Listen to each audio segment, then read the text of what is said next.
Hi, I'm Jonathan. And I'm Ella. And we'd really love to show you what's going on at St Mary's, Astbury, because it's a fantastic church. There's lots going on, so why don't you come on in and we'll show you around. There has been a church here for 1,000 years. It is such a part of the community. It is an iconic building for many miles around. People are constantly coming in who will say they've passed by here for 10 years, 20 years, 30 years, never been in. They come in and are amazed at what it looks like on the inside, what it feels like on the inside. One of the things that struck me was just, it's physically the age of everything around you. There is nothing in the brickwork in the building itself that is new. Up there we've got what is apparently a unique wall painting. It's the only representation of those two scenes from St George's life. That was a painting from the 1490s. It's lasted over 500 years. You just see things like that and you try not to take them for granted, but they're just another part of an incredible church. I think people might come in, if they don't know the church, they'll be expecting one thing because it has a particular look from the outside. It looks very big and imposing. Yet when you come in, there's a warmth. Finally, many thanks for those who spent time yesterday who've made the church look so fantastic. It's been beautifully done. I don't know if you saw the huge, great vegetables as you came in.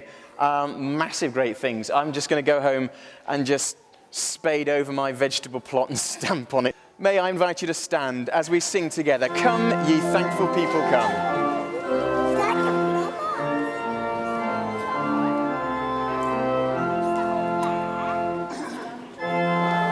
I'd say this area has a wonderful community feel. People do know one another. There are families that have been going back here for generations. I've lived in cities where you literally didn't know your neighbour. And yet here in this part of Cheshire, there is a real sense of family, of belonging, of being part of a living history. We've got a fantastic wide aisle, and there's nothing better than when you see kids just sitting playing in the aisle during a sermon. A little bit worrying when the adults are sitting playing in the aisle during the sermon. But we're a family and families get on, and there are some members of the family who make more noise than others. I'd love there to be noise here than no noise, because noise is a sign of life. So we hope people feel quite welcome. We came exactly a year ago today, and I think it's got a lovely community sort of feel to the church services, the people that come along. Ella and John have just got a great way about them. They really care about the community they live in, and the children love meeting all the other children, so it's a good place to come. And there is like a riotous amount of applause, okay? We won't be doing that. Everybody is very friendly, and we have coffee afterwards where you can chat to people and get to know them. And sometimes they need someone to talk to because they're on their own.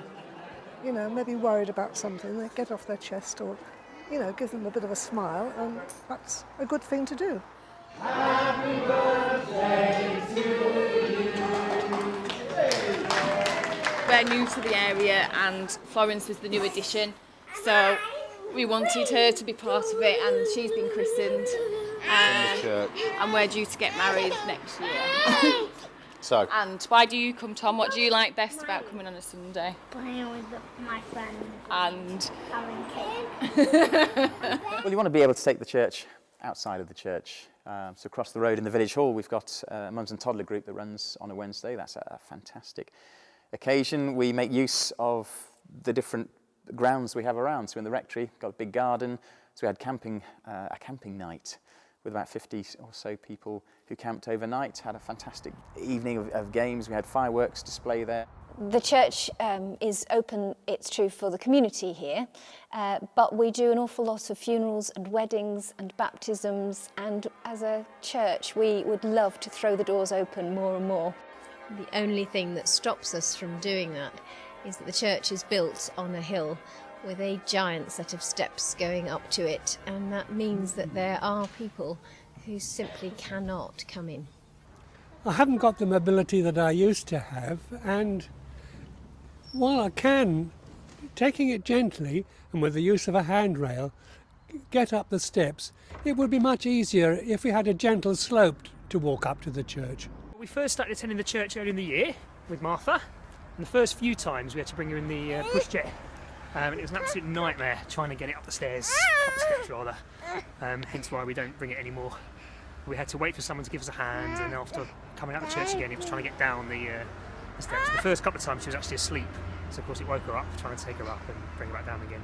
So a bit of a nightmare really. In years gone by, two of us had to lift the wheelchairs up the steps, and it was a bit difficult than it was, but we were young and strong enough to do it. People would simply like to be able to access the house of God. They'd like to come quietly, they come noisily, they come however they want to, but they want to come of their own free will and not to have to get someone else to bring them up the steps. Allowing everyone easy access to the church is going to require the construction of a walkway and the rebuilding of a collapsing wall. So this is the view that everyone's familiar with of the church at Astbury. If I show you where the ramp will go, you'll see that it doesn't impact on the overall view at all.